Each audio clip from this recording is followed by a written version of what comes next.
Today we'll be talking about the life and fame of Henry Ossawa Tanner. I would like to start with a quote from Henry himself. "I will preach with my brush," and that is exactly what Tanner devoted his life to, as he primarily painted biblical scenes. According to the Smithsonian American Art Museum, Henry was the first African American artist to gain international acclaim for his artwork. He was born in Pittsburgh, Pennsylvania on June 21st, 1859, to Sarah and Benjamin Tanner. When Tanner was just a few years old, he and his family of 9 moved to Philadelphia, where he would spend the remainder of his childhood. Tanner had always had an immense passion for the arts and decided at age 13 that he was going to be a painter, much to his father's dismay, according to biography.com. His father had wanted Tanner to lead a more successful life in his eyes, and had initially been worried that the painting would leave his son in poor financial situations. His passions were only influenced by his attendance at the Robert Vaux School, which was an all-black school that included content on the liberal arts. His passion for painting was only fueled by his declining health after working as an apprentice at a local flour mill. During his recovery, Tanner spent much of his time painting.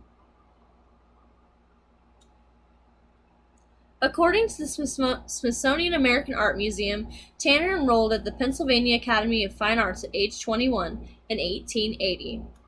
He studied under a man named Thomas Eakins, who had a great impact on Tanner's life and later in his art.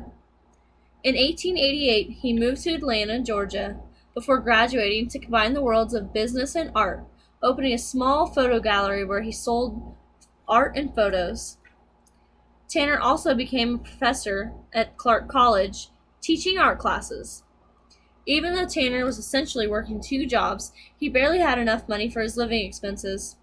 While living in Atlanta, Tanner met Bishop and Mrs. Joseph Crane Hartzell, who would later become close confidants of Tanner. During the summer in 1888, after suffering great losses with his failed art gallery, Tanner moved to Highlands, North Carolina. Here, Tanner spent his time in the Blue Ridge Mountains, studying photography and sketching the land, and also its African American population. Here, he met some of the subjects for his most important paintings. After taking the summer off, Tanner moved back to Atlanta in the fall and taught art classes at Clark College again, and would continue to do so for the next 2 years.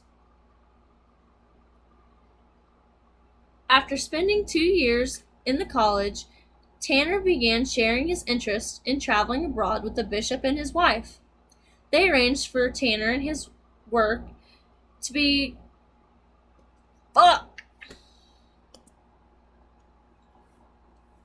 you said last time.